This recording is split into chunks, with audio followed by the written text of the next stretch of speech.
Que Dios os bendiga mucho. Hermanos ministerios, consiervos de la zona norte. Recibir un abrazo y un saludo cordial de vuestro hermano.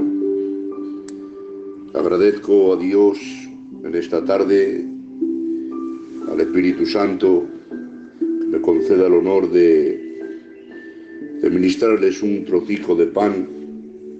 Agradezco también al responsable por acordarse de mí y deciros públicamente, hermanos, que gracias por estar orando por mi casa, por mi hogar. Necesito sus oraciones más que nunca. Amén. He estado esta tarde, hermanos, buscando al Señor como hacemos cada uno de nosotros. Y el Señor me recordaba una palabra, hermanos. Es una palabra muy sencilla, pero es lo que Dios pone en mi corazón. Quiero predicar, hermanos, como que estaríamos en nuestro culto, en nuestra capilla, en el monte o en Miranda, donde sería. Quisiera predicar, hermanos, con esa libertad. Y quisiera, queridos hermanos, de que la palabra de Dios en esta tarde corra y sea glorificada en el nombre de Jesús. Vamos a leer una escritura que se encuentra en Hechos, capítulo 12. Jacobo muerto, Pedro encarcelado. Hechos, capítulo 12. En aquel mismo tiempo el rey Herodes echó mano a algunos de la iglesia para maltratarles y mató a espada a Jacobo, hermano de Juan. Y viendo que esto había agradado a los judíos, procedió a prender también a Pedro. Eran entonces los días de los panes sin levadura, y habiendo tomado preso, le puso en la cárcel, entregándole a 4 grupos de 4 soldados, cada uno para que custodiasen, y se proponía sacarle al pueblo después de la Pascua. Así que Pedro estaba custodiado en la cárcel, pero la iglesia hacía sin cesar oración a Dios por él. Amén a su palabra. Miren, hermanos, este pasaje, la verdad que es un pasaje donde el Señor me ministraba, y podemos contemplar algo, queridos hermanos, que ante la lógica humana y aparente, pues no es comprensible. Vemos que 2 apóstoles los ha tomado Herodes, a Jacobo lo mata a espada. Sin embargo, queridos hermanos, Pedro es librado de la cárcel por medio de un ángel. Han pasado poquitos años, hermanos, desde que Jesús ascendió, y tiene poquitos años de nacimiento la iglesia del Señor.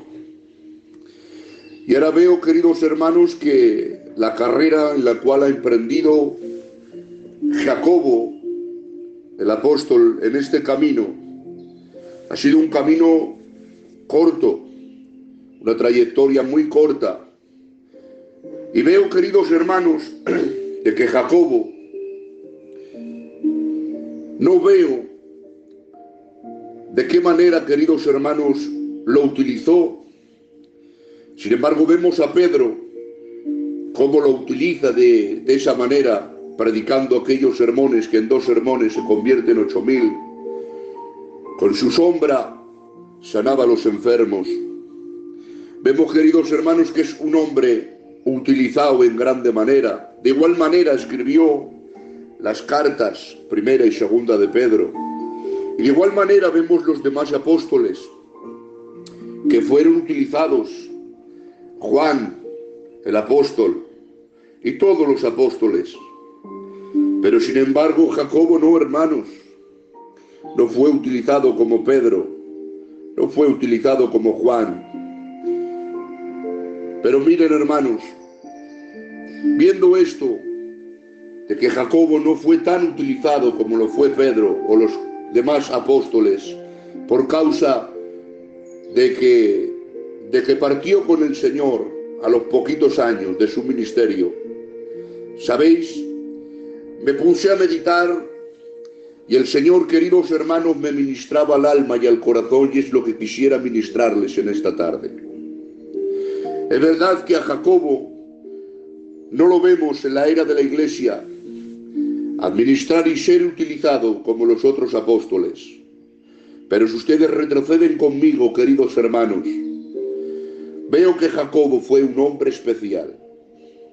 Y recuerdo, queridos hermanos, un pasaje donde Jesús ha subido al monte de la transfiguración. Y cuando ha subido al monte de la transfiguración, dice la Biblia que ha llamado a 3 de sus discípulos. Uno de ellos, ¿quién fue? Jacobo, Pedro y Juan. Los llamó aparte, hermanos, y vieron la transfiguración de nuestro Señor. Pudo ver a Moisés, a Elías, las vestiduras blancas resplandeciendo, y oír la voz del Padre que decía: este es mi Hijo amado, a él oíd. Veo también otro pasaje, queridos hermanos, donde hay una niña que está agonizando y muere, y tienen que entrar dentro de la casa. ¿Y sabéis quiénes entran a esa casa? Jacobo, Pedro y Juan. De nuevo, queridos hermanos. Pero hay también otro pasaje donde Jesús se encuentra en Getsemaní. Su alma está angustiada hasta la muerte. Y ahora, queridos hermanos, de nuevo vuelve a llamar a 3 de sus discípulos, a Pedro, a Juan y a Jacobo. Y algo pude entender, queridos hermanos. Pude entender con claridad algo entrañable que me llenaba el alma y el corazón. Y es verdad que no fue tan utilizado. Pero ¿sabéis algo, queridos hermanos? Jacobo perteneció al círculo de la intimidad de Jesús. Es verdad que no sanó con la sombra como Pedro, por lo menos no lo refleja la Biblia. No refleja la Biblia que predicaría y se convertiría en 8.000 almas. No lo refleja la palabra. Pero lo que me refleja la palabra, queridos hermanos, es que Jacobo pudo deleitarse, pudo disfrutar de las mayores de las bendiciones que puede disfrutar un hombre de Dios en esta tierra. ¿Y sabéis lo que es? El tener intimidad con el Señor. A veces nos equivocamos y cambiamos los conceptos y creemos que nuestro éxito es ser utilizados. Creemos que nuestro éxito es pastorear. Creemos que nuestro éxito es predicar en una convención o que nos llamen a predicar por toda España. Pero sabéis, ese no es el éxito del siervo. El éxito del siervo es pertenecer al grupo íntimo de la comunión con el Señor. Por eso vengo a decirte en esta tarde, aleluya, a ti que no te frustres porque quizás, aleluya, no te está utilizando el Señor como quieres o como nosotros quisiéramos. Pero escúchame, aleluya, hay dones y capacidades que Dios ha repartido a cada uno de los siervos y conforme el don que hemos recibido, dice la Biblia, que tenemos que ministrarlo. Hay capacidades y hay dones, pero miren, hermanos, la comunión y la intimidad está al alcance de cualquiera. Por eso, queridos hermanos, vengo a decirte que nuestro éxito no radica en lo que Dios nos utilice. Nuestro éxito radica en la comunión íntima que tengamos con el Señor. Por eso en el tiempo tan difícil que estamos viviendo, perdonadme, hermanos queridos, no hay cosa mayor deleite, no hay cosa mejor en esta tierra que pasar ratos a solas con Dios. Miren, hermanos, ustedes igual que yo, hemos podido experimentarlo en nuestras entrañas. A veces, hermanos queridos, abro mi corazón. Me he bajado de un púlpito y no me he bajado bien. Me he podido bajar defraudado porque quizás ese día el Señor no me ha utilizado como yo quisiera y me he bajado defraudado de alguna manera. A veces he estado pastoreando y he salido de la iglesia, queridos hermanos, y quizás no he salido como yo quisiera, porque, queridos hermanos, a veces queremos llegar y no podemos, hacer y no podemos por causa de nuestras limitaciones, y también he podido salir detrás de un pastoreo y detrás de una iglesia con una espina en el corazón. Pero déjenme decirles algo, hermanos queridos, jamás me he sentido defraudado ni he salido defraudado cuando he cerrado la puerta de mi cuarto y me he encerrado a solas con Dios, hermanos, jamás, porque tengo que decirte que Él no defrauda a nadie.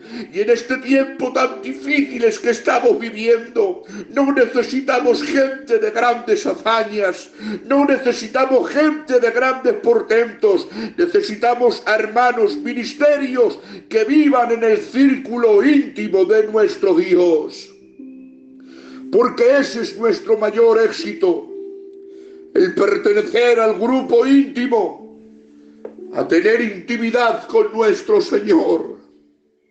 Por eso, hermanos, Él como maestro les marcó unas pautas, les dejó, queridos hermanos, un patrón de conducta a todos sus discípulos. ¿Y sabéis cuál era el patrón de conducta que les enseñaba? Pasar noches enteras y horas enteras honrando y orando a su Padre. Y eso lo veían, hermanos. Los apóstoles vieron a Jesús echar fuera demonios con una autoridad tremenda y veían cómo los demonios salían de los cuerpos. Saben, también lo vieron resucitando a Lázaro después de 4 días muerto. Vieron también resucitar al hijo de la viuda de Naín, aquella niña también de 12 años. También lo vieron, queridos hermanos, predicando. ¿Y de qué manera predicaba? Que una cierta ocasión fueron a prenderle unos hombres, pero, queridos hermanos, cometieron el fallo de dejarle hablar. Y cuando él comenzó a hablar, se fueron con las manos vacías, de tal manera que tuvieron que exclamar y decir, porque volvieron sin él: ¿pero dónde está? Y dijeron: jamás hombre ha hablado como este hombre. Cuando predicaba, queridos hermanos, la gente sentía consuelo, la gente se restauraba. Pero miren, hermanos, en el capítulo 11 del libro de Lucas me llamó la atención, y es que los discípulos se acercan donde él, y cuando se acercan le dicen: enséñanos a predicar. No. Enséñanos a echar fuera demonios. Tampoco. Enséñanos a hacer milagros. Tampoco, hermanos. Lo que más les llenó, lo que más les impresionó a los discípulos fue de qué manera tenía que orar él con su Padre. De tal manera, queridos hermanos, que le dijeron: enséñanos a orar. Enséñanos a orar. Y miren, cuando les enseñó, hizo aquella oración modelo y tuvo que decir: Padre nuestro que estás en los cielos. Nadie antes había llamado a Dios Padre, y les estaba mostrando eso, una íntima comunión, porque Dios es Padre. Y lo que le dijeron: enséñanos a orar. ¿Cómo oraría, hermanos? Por eso, en los tiempos que estamos viviendo, más que nunca, hermanos, necesitamos buscar a Dios. Necesitamos estar cerca de Dios. Estamos viviendo un tiempo muy difícil. Estamos viviendo un tiempo muy extraño. Estamos viviendo un tiempo de mucho dolor. Y, hermanos queridos, Dios nos necesita que estemos en su secreto. Dios nos necesita que estemos en la intimidad, que seamos bendecidos para bendecir, que seamos tratados para tratar, que seamos consolados para consolar. Por eso te animo en este tiempo, siervo de Dios, busca a Dios más que nunca. Busca a Dios más que nunca. Que gloria tenga su nombre.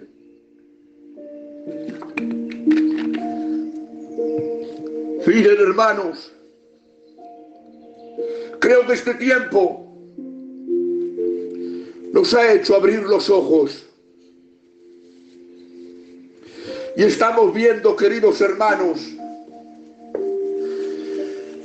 que hasta antes de pasar esto, estábamos viviendo, sí, pero ¿de qué forma, hermanos? Que se salve quien pueda. Y estábamos llenando nuestras iglesias de actividad. Y ven actividades. Y ven actividades. Y hermanos, porque la gente veíamos que faltaba los cultos, enseguida echábamos mano de recursos, que si una obra de teatro, que si una visita de fuera a gastar euros, que si una danza de las niñas, que si una merienda, para entretener a la gente con actividades, para que cumplían con los mínimos, que era venir a los cultos, hermanos. Pero nos hemos dado cuenta hace tiempo que la actividad sin comunión no tiene efectos, hermanos. No, de tal manera que aun los siervos hemos entrado en etapas de mucha actividad y nos hemos ocupado tanto de la actividad que posiblemente hemos descuidado nuestra comunión con Dios.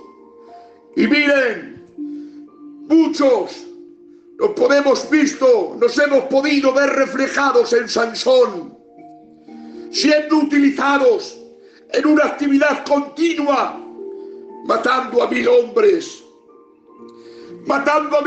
con una quijada de asno, siendo utilizado. Pero cuando ha acabado Sansón, hermanos, de matar a 1000 hombres, ¿sabéis lo que se ha producido en él? Sed.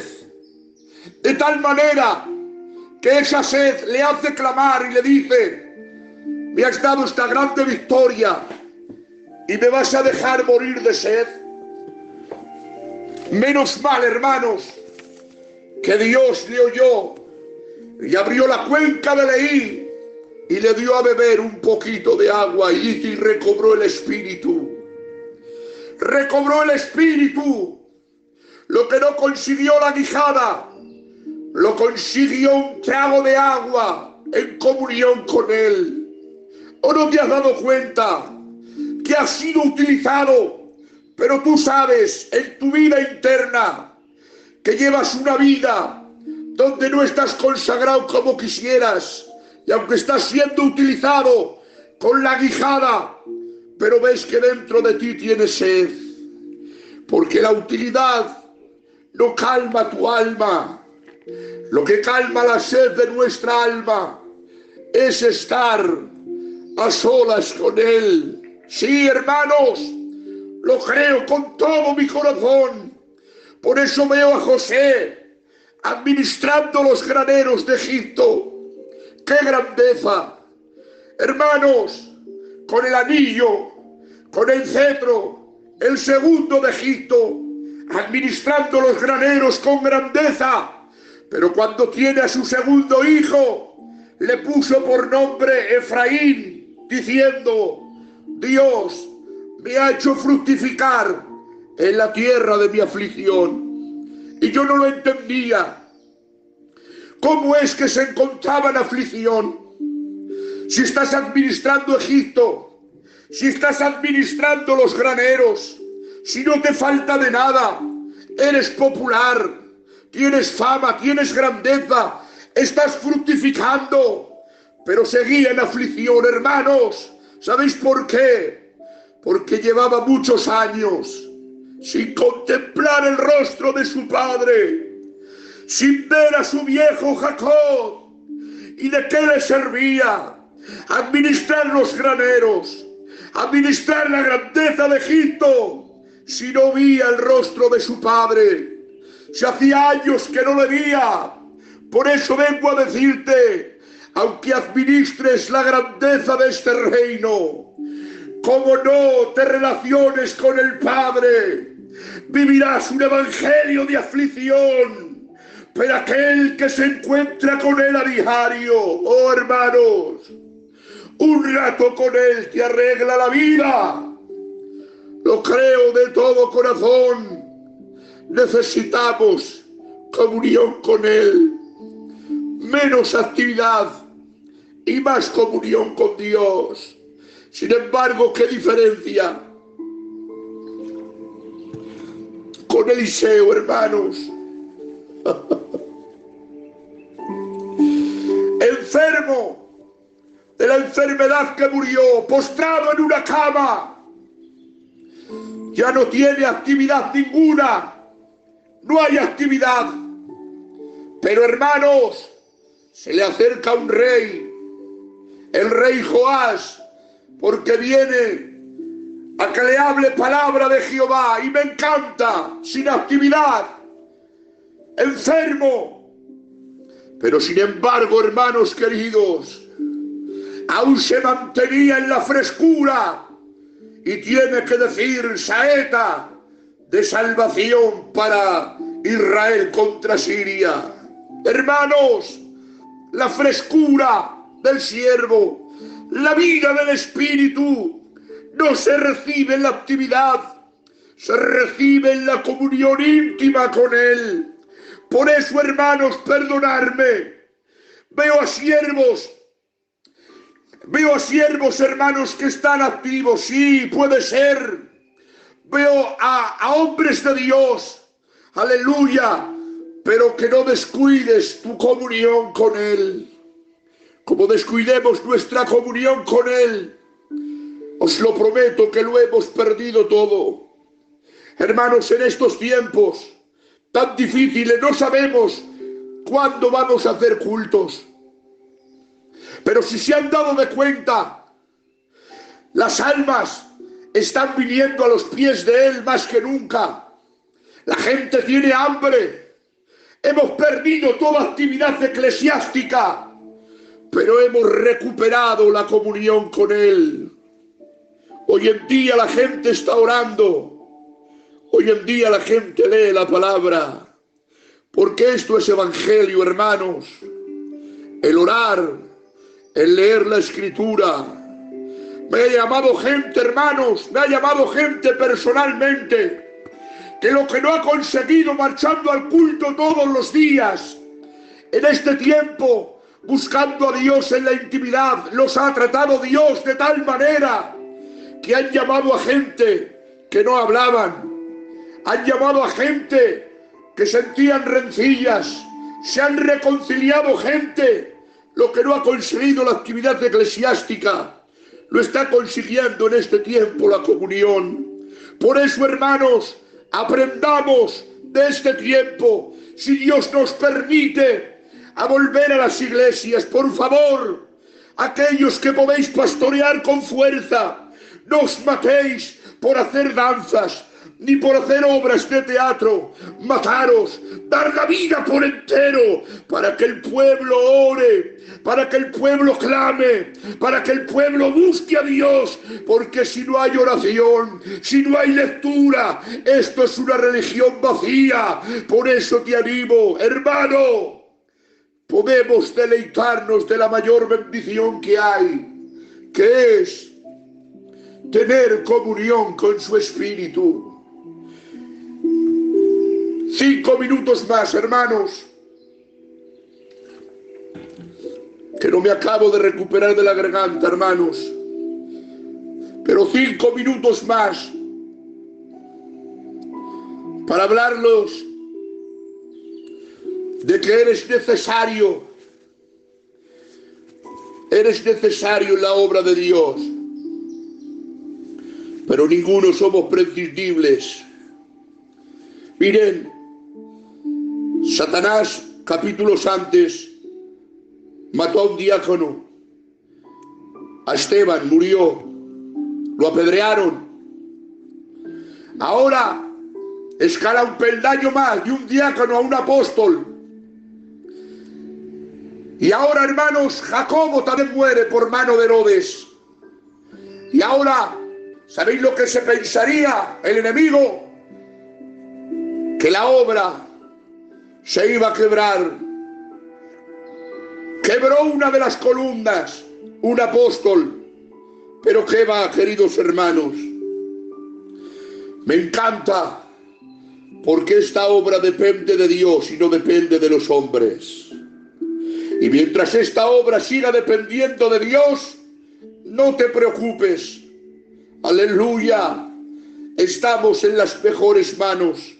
Pero hay a veces que, conforme lees la Biblia, parece ser, hermanos, como que la obra de Dios se ha encontrado muchas veces en desventaja y que el enemigo ha tomado ventaja de tal manera que vemos que Satanás en este pasaje tiene una cárcel, tiene barrotes, tiene 16 guardias y puertas para encerrar a Pedro. Pero lo único que tenía Dios en sus manos, ¿sabéis lo que era? Una iglesia que oraba y hacía oración intensamente por él. Y hermanos, no sé, pero Dios envió el ángel y sacó a Pedro de la cárcel.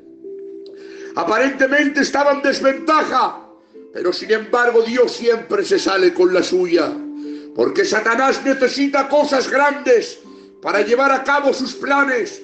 Y veo a Satanás con un imperio como el de Egipto, un imperio grande, pero Dios, para derrotarlo, le envía un anciano de 80 años con una vara y 4 plagas, y el imperio fue derribado. Veo otro pasaje donde veo 5 reyes, hermanos queridos, que están luchando contra Josué.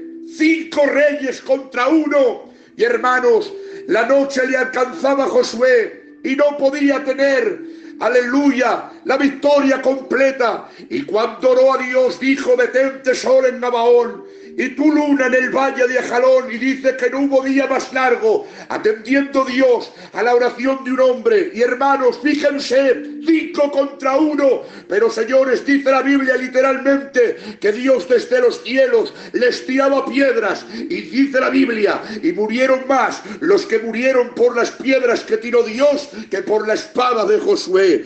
Veo, queridos hermanos, que hay 150.000 hombres, un ejército de amalecitas, y solamente hay 300 de parte de Dios, y encima sin armas, con una tea y con un cántaro, queridos hermanos, y solamente la espada de Gedeón. Pero no sé cómo lo hizo Dios, que Dios les dio la victoria. Veo a Goliat contra David. Hermanos, siempre el pueblo de Dios aparentemente en desventaja, pero Dios siempre se ha salido con la suya. Aun él mismo, hermanos, estuvo en desventaja.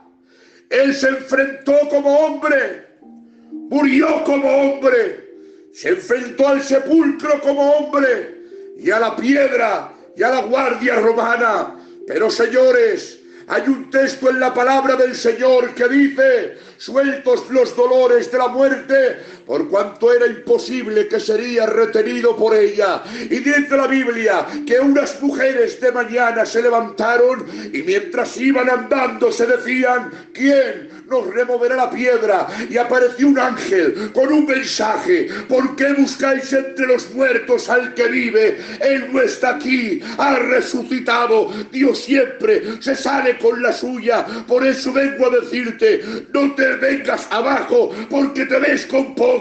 Con lo poco Dios hace mucho. Dios cuenta contigo en este tiempo. Lucha con fuerza, busca a Dios más que nunca, en el nombre de Jehová. Porque las armas de nuestra milicia no son carnales, sino poderosas en Dios, hermanos. Así que por favor, en este tiempo tan difícil que estamos viviendo, el pueblo nos necesita más que nunca. Y necesitamos, hermanos, aleluya, buscar a Dios con más intensidad que nunca. Hay mucha necesidad, hay mucho dolor. Y hermanos, a la gente en este tiempo no podemos administrarles con cualquier cosa. Tenemos que estar llenos, empapados de Dios, para poder atender a este pueblo con tanta necesidad. Pero sabéis, creo con todo mi corazón que viene un tiempo de gloria, un tiempo jamás hemos podido vivir. Creo que viene un tiempo, hermanos, aleluya, como lo estamos viendo, que las almas van a venir. Vemos las iglesias que se van a llenar, que no vamos a caber. Así que por favor, vamos a tirar con más fuerza que nunca. Vamos a buscar a Dios con más fuerza que nunca, en el nombre de nuestro Señor Jesucristo. Hasta aquí, hermanos, la palabra que Dios ponía en mi corazón, con la única intención de animarles y de hacerles bien, para que sigan luchando y que sigamos buscando a Dios con más intensidad que nunca. Le agradezco a Dios esta oportunidad de poder dirigirme a ustedes, y al responsable, muchas gracias por haberse acordado de mí. Y por favor, hermanos, de todo corazón, sigan orando por este siervo, por mi persona, sigan orando por la casa de mi suegro y por mi casa, que lo necesitamos más que nunca. Salud y libertad para todos, y que Dios os bendiga y os guarde con todas las bendiciones del cielo. Un abrazo, hermanos.